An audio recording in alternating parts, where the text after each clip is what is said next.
قارون کو دولت مل گئی، اتنا بڑا خزانہ تھا اس کے پاس کہ قرآن کہتا ہے کہ ایک جماعت مل کے صرف خزانے کی چابیاں اٹھاتی. یعنی یہ معاذ اللہ کوئی گپ نہیں، یہ قرآن مجید نے بیان فرمایا کہ ایک جماعت مل کے صرف خزانے کی. تو حضرت سیدنا موسیٰ علیہ السلام نے کہا زکوٰۃ دو. زکوٰۃ کے معاملے میں لوگ ہیل و حجت سے کام لیتے، غریب ہو جاتے. اس کو کہا زکوٰۃ دو تو کہنے لگا آپ کی تو میرے مال پہ نظر ہے. اب نے فرمایا تو بڑا بیوقوف ہے، مال تجھے اللہ نے دیا ہے نا، تو اللہ کے رستے میں دے. یہ کام ذرا مشکل ہے کہ اس کو بار بار کہا تو اس نے نہ بجائے اس کے کہ وہ مال دیتا، اس نے حضرت موسیٰ پہ الزام لگا دیا. ایک عورت کو تیار کر کے لایا. یہ الزاموں والا کیس سنتے آ رہے ہیں آپ کہاں تک؟ حضرت یوسف پہ بھی لگا، جناب مریم پہ بھی لگا، حضرت سیدنا موسیٰ کلیم پہ بھی لگا، اور حضرت عیسیٰ پہ بھی. سارے ہوئے نا الزامات. آپ کیا بات کرتے ہیں؟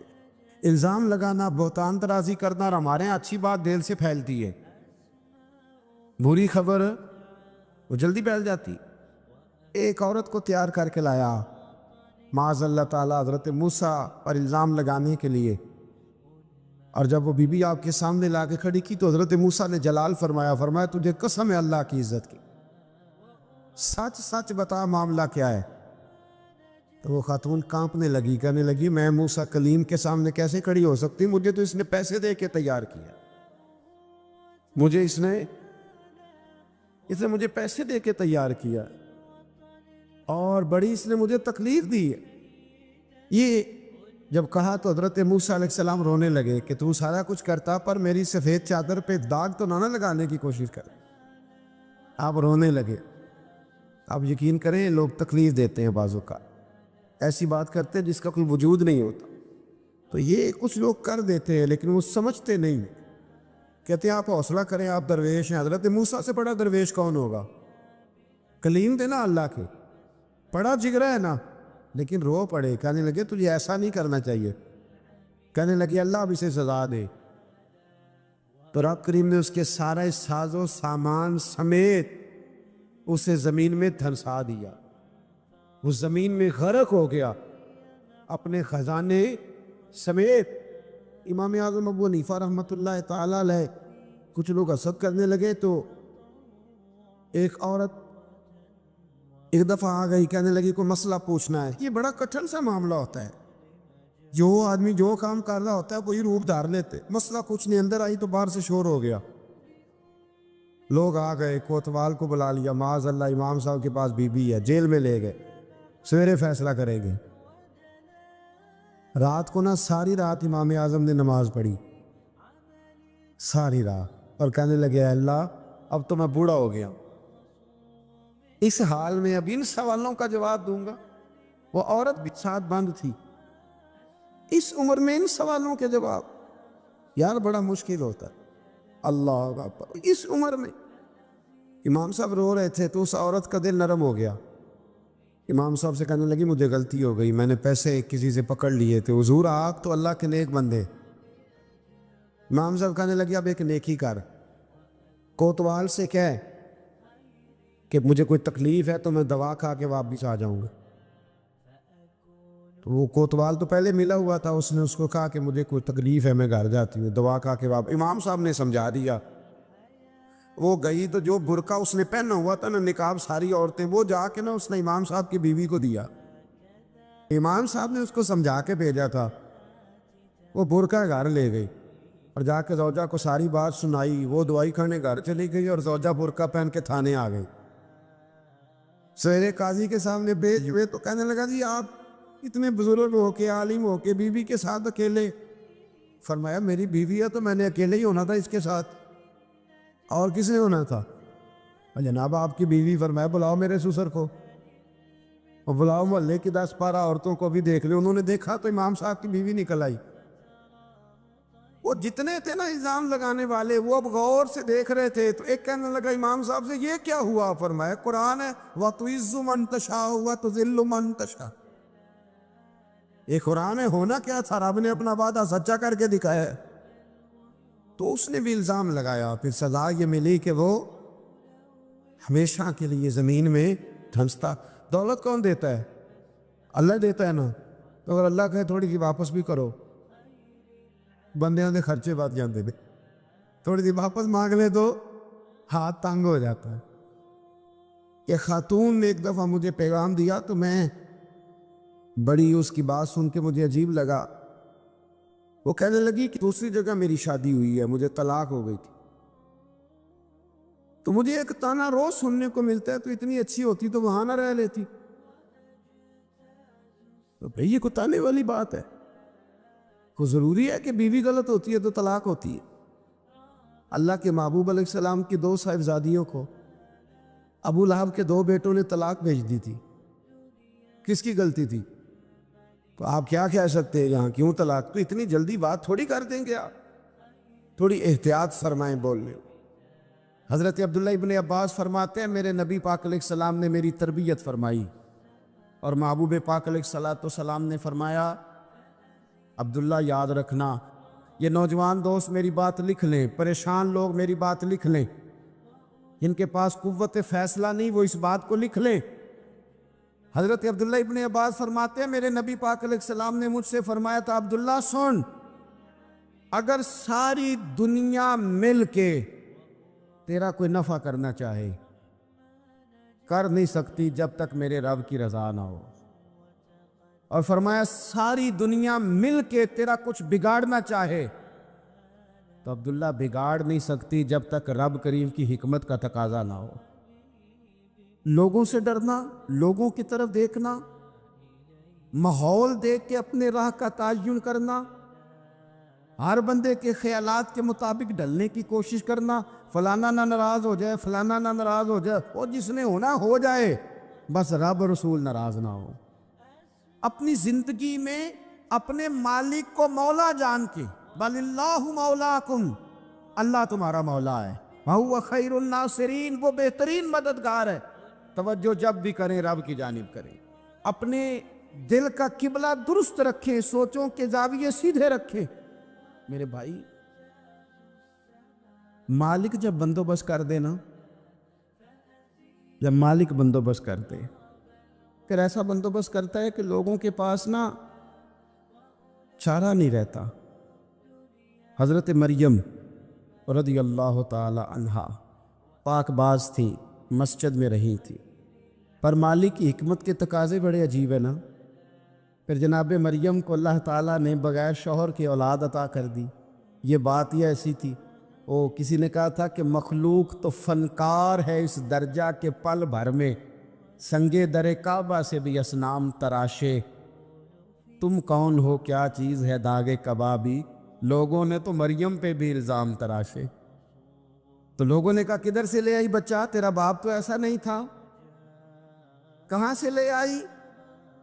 اللہ کرے میں آپ کو سمجھا سکوں، ذرا اپنے آپ کو وہاں کھڑا کریں کہ ایک پاک باز عورت، پاک باپ کی بیٹی، طیب ماں کی بیٹی، اور اللہ کے گھر میں پرورش پانے والی خاتون، ایک وہ وقت اور ایک یہ وقت کہ اس عورت کو کٹہرے میں کھڑا کر کے پوچھا جا رہا ہے کہ معاذ اللہ تیری گود میں بچہ جائز نہیں ہے، کہاں سے لائی ہے؟ اب خود سے صفائیاں بندہ کتنی کو دے، کتنی کو وضاحتیں کرے۔ اور میں نے تو اپنی زندگی میں دیکھا ہے زیادہ وضاحت دینے والے کو بھی لوگ جھوٹا سمجھنے لگ جاتے ہیں، زیادہ وضاحت دینے پر بھی لوگ کمزوری کا اظہار سمجھتے ہیں کہ کمزور پڑ گئے۔ آپ صلح کی کوشش کرتے ہیں، سامنے والا بزدل سمجھ لیتا ہے، زیادہ وضاحتیں بھی کمزور کر دیتی ہیں۔ اب حضرت مریم کو کٹہرے میں کھڑا کر کے کہا بچہ کس کا ہے؟ تو پھر خدا بندوبست جب کرے، اللہ جب مددگار ہو، تو پھر حضرت مریم کی گواہی درختوں سے نہیں دلوائی، اس نے پتوں سے نہیں دلوائی، پھر فرشتے نہیں بھیجے۔ حضرت مریم کہنے لگی مجھ سے نہ پوچھو، وہ جو پنگھوڑے میں ہے اسی سے پوچھ لو، ان سے پوچھو نا، وہ کون ہے پوچھ لو، ان سے کر لو سوال۔ انہوں نے کہا پنگھوڑے میں چند دنوں کا بچہ، یہ جواب دے گا؟ مددگار تھا رب، ان کی برات کا اعلان کرنا تھا مالک نے، اور جب مالک اعلان کر دے، جب مالک تیری صفائی دینا چاہے، جب مالک تجھے دنیا کے سامنے نکھارنا چاہے تو پنگوڑے میں لیٹے حضرت عیسیٰ بول کے کہنے لگے انی عبداللہ آتانی الکتاب، فرمایا میں اللہ کا بندہ ہوں، رب نے مجھے کتاب عطا کر کے نبی بنا کے دنیا میں بھیجا ہے، میں اللہ کا بندہ ہوں، کتاب لے کے آیا ہوں، نبی بن کے آیا ہوں۔ پھر پنگوڑے سے اعلان ہو گیا، پھر بچہ بول پڑا، اور یہ ایک دفعہ نہیں بات ہوئی۔ یہ بنی اسرائیل میں ایک جریج نام کے شخص بھی تھے جو نماز پڑھ رہے تھے، بعض نے لکھا ہے نفل نماز تھی، اماں نے پکارا تو آئے نہیں، تو ماں کے منہ سے نکل گیا تو اتنی دیر تک مرے گا نہیں جب تک کسی بے حیا عورت کا منہ نہ دیکھ لے۔ تو وہ عبادت گزار تھے، لیکن لوگوں نے ان کی عبادت، ریاضت، پرہیزگاری کو نہیں دیکھا، بس ایک عورت کو بھیج کے الزام لگوا دیا۔ وہ عورت آیا جایا کرتی تھی، اب آ جاتی ہیں عورتیں، مسئلہ پوچھنے کی نیت سے بھی آ جاتی ہیں۔ ماحول میں کچھ جگہ ایسی بھی ہیں جہاں عورتیں دم کرانے کے بہانے آ جاتی ہیں۔ وہ خاتون آتی جاتی تھی اس خانقاہ پہ، آستانے پہ، یہ بخاری میں موجود ہے، پھر اس نے کہا میری گود میں جو بچہ ہے یہ انہی کا ہے۔ مجھے بتائے کیسے بندہ وضاحت دے؟ حالات خراب ہو گئے، لوگ کٹیا جلانے لگے، ماحول اور طرح کا بن گیا۔ میرے نبی پاک علیہ الصلوۃ والسلام فرماتے ہیں پھر اس رب کے بندے نے کہا مالک تو کریم ہے، تیری مشیت کا تقاضا آیا جو میری ماں نے جملے بولے تھے، پر اب میں وضاحت دینے کے قابل نہیں رہا، اب تو ہی کرم کرے گا تو دروازہ کھلے گا۔ تو وہ چند دنوں کا بچہ پنگوڑے میں بول کے کہنے لگا میں اس درویش کا نہیں، میں تو فلانے چرواہے کا بچہ ہوں، وہ جو بکریاں چراتا ہے۔ رب کی مدد کو پکاریں، اپنے ساتھ اپنے مالک کی مدد کو شامل کریں، تھوڑے رزق پر بھی گزارا اچھا ہونے لگ جائے گا۔ سارے لوگ آپ کو گرانے کی تدبیریں کر رہے ہوں گے اور مالک آپ کو عزتیں عطا فرما دے گا، اس کی بارگاہ سے حکمت کا تقاضا اور ہو جائے گا۔ ہم نے ساری زندگی لوگوں کو راضی کرنے میں گزار دی، ساری زندگی بڑھاپا آ گیا بچوں کو پالتے، اور بچوں نے آخری عمر میں کہہ دیا ابا اگر کوئی ڈھب کا کام کر لیتے تو آج ہمارے دن بھی پھر نہ جاتے۔ ساری زندگی گزار دی بہن بھائیوں کو راضی کرنے میں، ساری زندگی گزار دی ذمہ داریاں اٹھانے میں، ان کو 99 دفعہ دیا، ایک دفعہ نہیں دیا تو انہوں نے کہہ دیا تو نے تو کبھی دیا ہی نہیں، تو تھا ہی نہیں۔ ساری زندگی محلے داروں، علاقے والوں کو راضی کرنے میں گزار دی۔ اور میں نے ایسے لوگ بھی دیکھے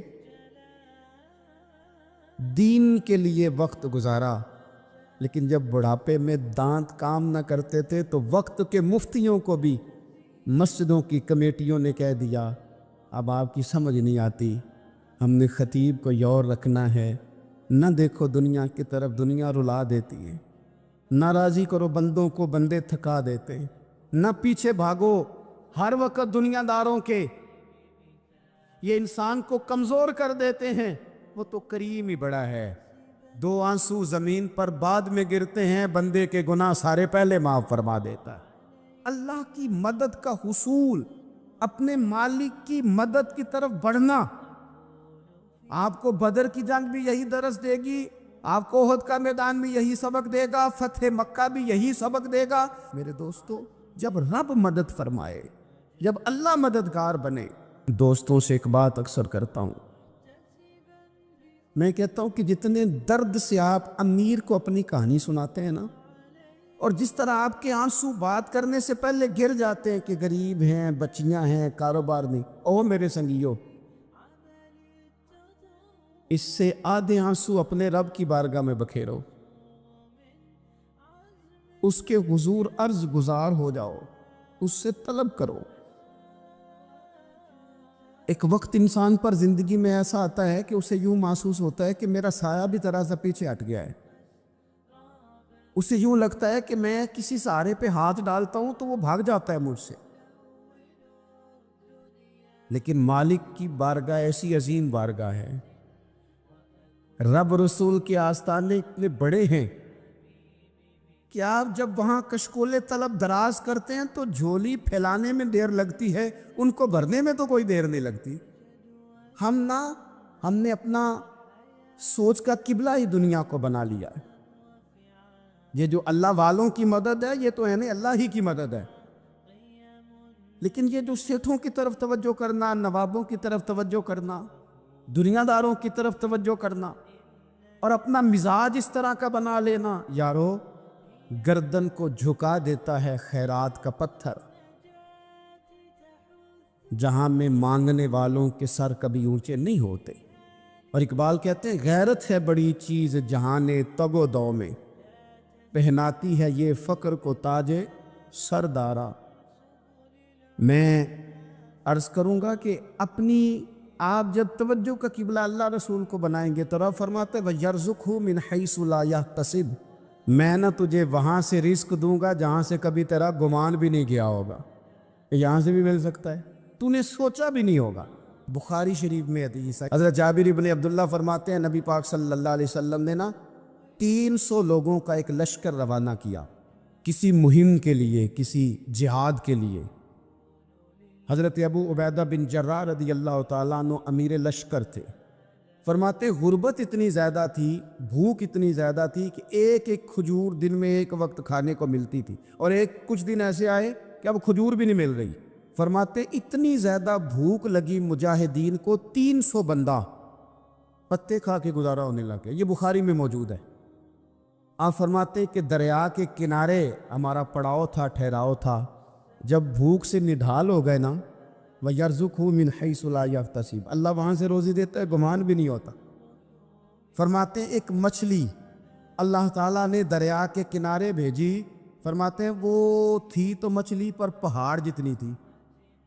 بخاری میں لفظ ہیں، حضرت جابر بن عبداللہ رضی اللہ تعالیٰ عنہ فرماتے ہیں 300 آدمی 18 دن تک اس مچھلی کو کھاتے رہے، مچھلی ختم ہی نہیں ہوئی۔ مچھلیاں نہیں، مچھلی کہتے ہیں 18 دن 300 بندہ کھاتا رہا، مچھلی ختم ہی نہیں ہوئی۔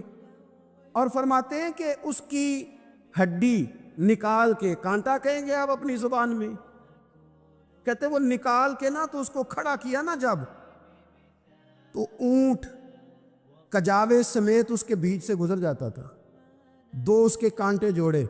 فرماتے ہیں وہ اس کا گوشت ہم کھاتے تھے اور اس کی چربی بطور تیل کے ہم جسموں پہ ملتے تھے، بیماروں کو اس سے سکون آتا تھا، تندرستی شفا ہوتی۔ فرماتے ہیں ہم کھایا بھی ہم نے، اور کچھ لے کے ہم مدینے بھی گئے، اور قربان جائیں نبی پاک نے بھی اس میں سے کھایا۔ ہم نے عرض کی حضور یہ معمہ کیا ہے، یہ ماجرا کیا ہے؟ تو محبوب نے فرمایا تمہارے پاس غذا نہیں تھی، رب نے تمہارے لیے بندوبست کیا ہے، اللہ نے تمہیں دیا ہے۔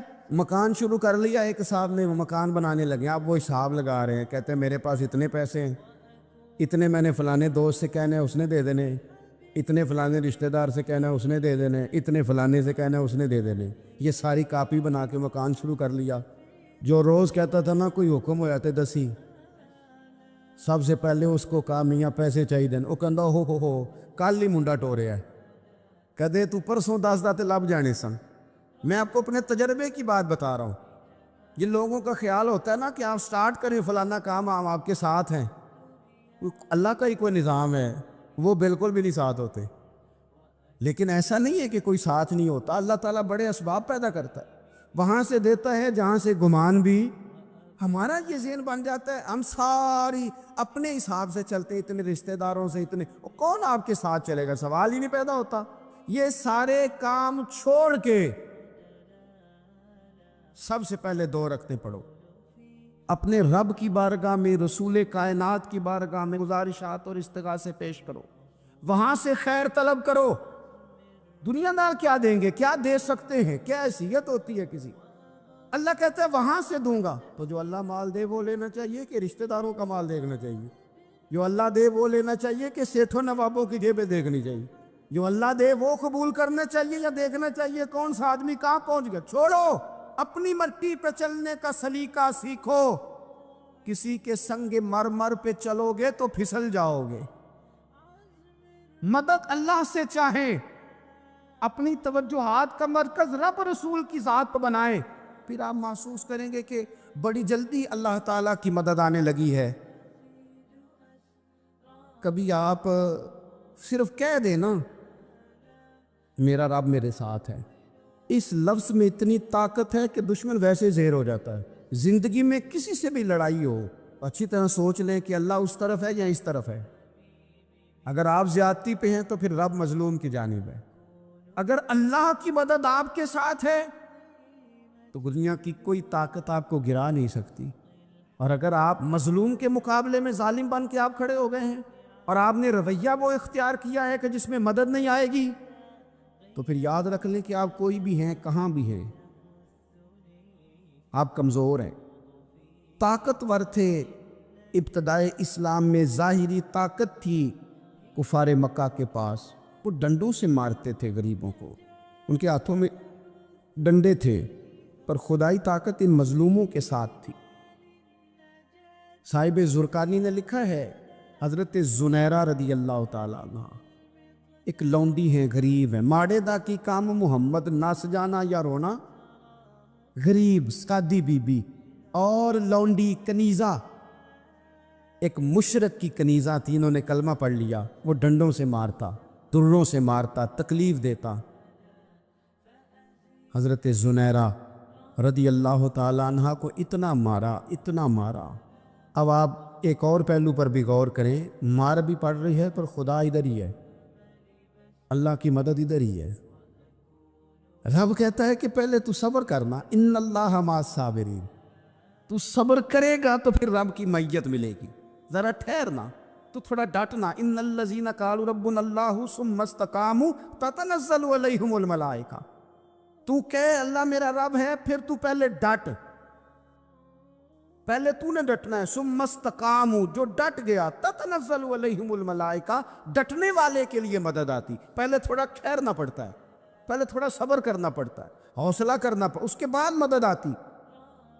مار پڑ رہی ہے، مارا جا رہا ہے، حضرت زنیرہ کو ان کا مالک جو ہے ظاہری آقا وہ مار رہا ہے، یہ کنیزہ ہے، اتنا مارا، اتنا مارا، ان کی بینائی چلی گئی، نظر آنا بند ہو گیا۔ ابو جہل آیا اور کہنے لگا زنیرہ دیکھا نا ہمارے بت تیری آنکھیں لے گئے، معاذ اللہ، لات و منات ہمارے بتوں نے تجھے اندھا کر دیا۔ اب ایسا نہیں ہے کہ بی بی روتی جا رہی ہے، روتی جا رہی ہے، مایوسی مایوسی، معاذ اللہ، پریشانی، غریبی بڑی ہے، پوچھنے والا کوئی نہیں، یہ باتیں نہیں۔ کیا جملے ہیں خاتون کے، کیا لفظ ہیں۔ ابو جال نے طنزیہ کہا، معاذ اللہ، کہنے لگا دیکھا نا ہمارے بتوں نے تجھے اندھا کر دیا۔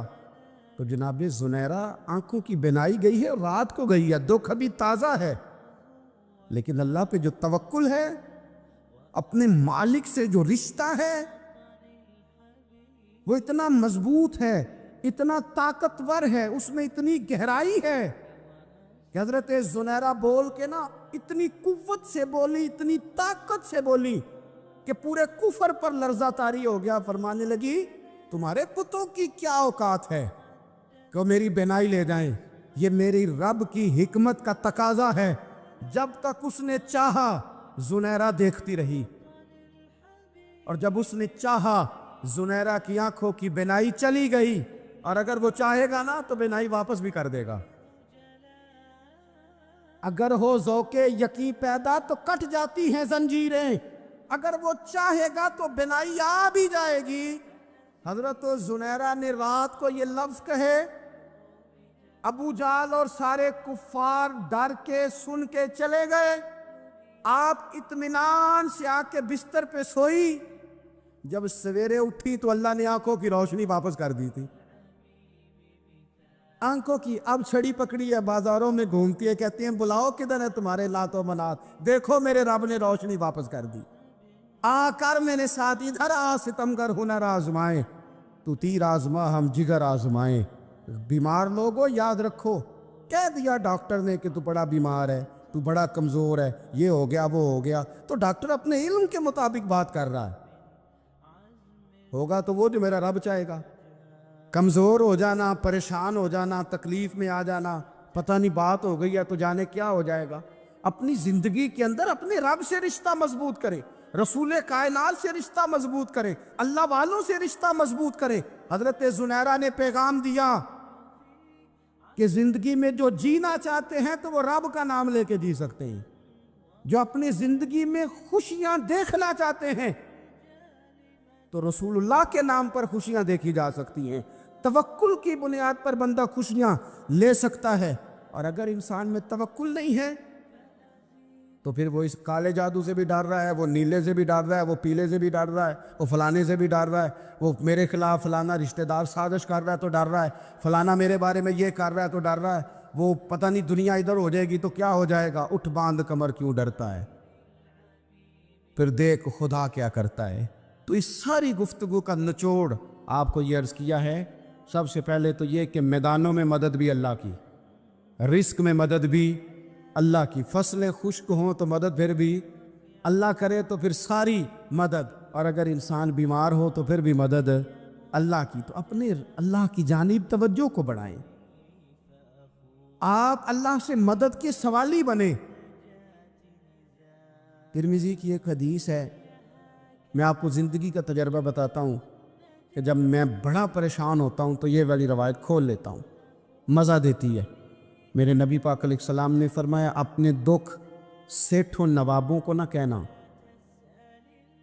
مالداروں کا نہ کہنا, ورنہ اللہ تمہیں کبھی غنی نہیں کرے گا. فرمایا اپنے دکھ اپنے رب کی بارگاہ میں عرض کرنا, جلدی کرے یا دیر سے کرے اللہ تمہیں لوگوں سے بے نیاز کر دے گا, اللہ تمہیں غنی کر دے گا. رات کو بیٹھو نا اس کی بارگاہ میں. امام غزالی سے کسی نے پوچھا تھا, امام غزالی سے, کہ حضور اللہ کا بندے سے راضی ہونا کمال ہے یا بندے کا اللہ سے راضی ہونا کمال ہے؟ تو امام غزالی مسکرائے, فرمانے لگے رب تو بڑا ہی مہربان ہے, وہ تو بڑی جلدی راضی ہو جاتا ہے. وہ تو مسجد میں آ کے توبہ کرے تو اللہ راضی, کسی یتیم کے سر پہ ہاتھ پھیرو تو اللہ راضی, وہ تو کسی اندھے کو رستہ دکھایا تو اللہ راضی ہو گیا, وہ تو طوائف نے کتے کو پانی پلایا تو اللہ. امام صاحب فرمانے لگے یہ بندہ ہے جو اللہ سے راضی نہیں ہوتا.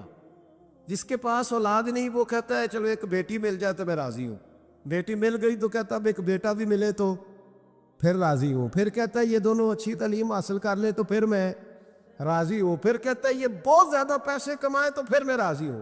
بہرحال راضی ہوتا, لیکن جو راضی ہو جاتا ہے نا, اللہ اکبر, جو اللہ سے راضی سکھی بڑا رہتا ہے, سکون میں بڑا رہتا ہے, مطمئن بڑا رہتا ہے. جو سمجھ لیتا ہے نا کہ جو میرے رب نے بہتر سمجھا وہ میرے اللہ نے مجھے. میں کبھی کبھی سوچتا ہوں کہ یار حضرت بلال حبشی نے کوئی عہدہ نہیں مانگا ساری زندگی, انہوں نے نہیں کہا مجھے بھی ایک صوبے کا گورنر بناؤ میری بھی خدمات ہے, مجھے بھی وزیر خزانہ بناؤ میرا بھی کچھ بنتا ہے. ایک دفعہ نہیں کہا سیدنا بلال حبشی رضی اللہ تعالیٰ عنہ نے کہ میری بھی کوئی ڈیوٹی ایسی ہونی چاہیے کہ مجھے چلو سپہ سالار ہی بنا دیا جائے. ساری زندگی مسجد میں جھاڑو دیا تو اسی پہ راضی رہے, ساری زندگی محبوب کے مہمانوں کا لنگر پکایا تو اسی پہ راضی رہے, ساری زندگی میرے محبوب علیہ السلام کے بچوں کی نوکری کی تو اسی پہ راضی رہے, راضی بالرضا رہے. حضرت سیدنا موسیٰ علیہ السلام نے عرض کی کوہ طور پہ جا کے, مولا میری قوم پوچھتی ہے کہ کوئی ایسا کام بتا جو ہم کریں تو ہم سے راضی ہو جائے. حضرت موسیٰ کی قوم کا خیال تھا کہ تہجد کا حکم آئے گا تو پڑھیں گے, صدقات کا حکم آئے گا تو دیں گے, جہاد کی بات ہوگی تو کریں گے. کچھ جو نیک لوگ تھے ان میں سے انہوں نے یہ پیغام دیا کہ مالک ہمیں بتائے کہ وہ کس کام پہ راضی ہوتا ہے, ہم وہ کام کریں تاکہ اللہ ہم سے راضی ہو جائے. حضرت موسیٰ کلیم کہتے میں نے عرض کی مولا میری قوم پوچھتی ہے کہ کون سا ایسا کام کریں کہ تو راضی ہو جائے. تو رب کریم نے ارشاد فرمایا, موسیٰ کہتے میرا خیال تھا کوئی لسٹ ملے گی, لیکن مالک نے ایک جملہ کہا, ایک جملہ, اور تفسیروں کے دریا بہا دیے.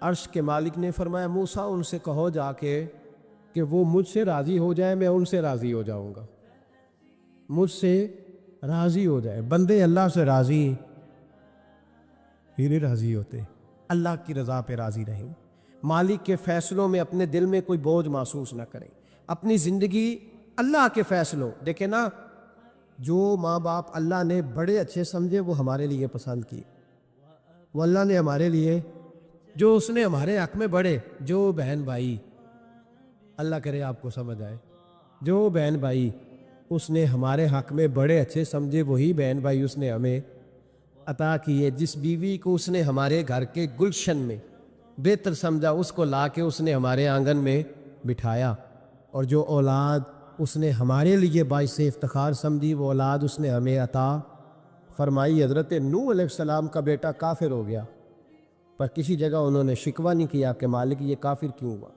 اللہ کے قبضے میں ہے نا دل، پھیر سکتے ہیں نا، مقلب القلوب ہے، لیکن حضرت نوح نے دعا اللہ کی رضا پر راضی رہے، سمجھو کہ میرے حق میں جو بہتر تھا مالک نے وہ چیز مجھے عطا کر دی۔ ہم یہ سوچتے ہی نہیں کہ ہمیں نہیں پتا ہمارے حق میں بہتر کیا ہے، ہمارے رب کو پتا ہے۔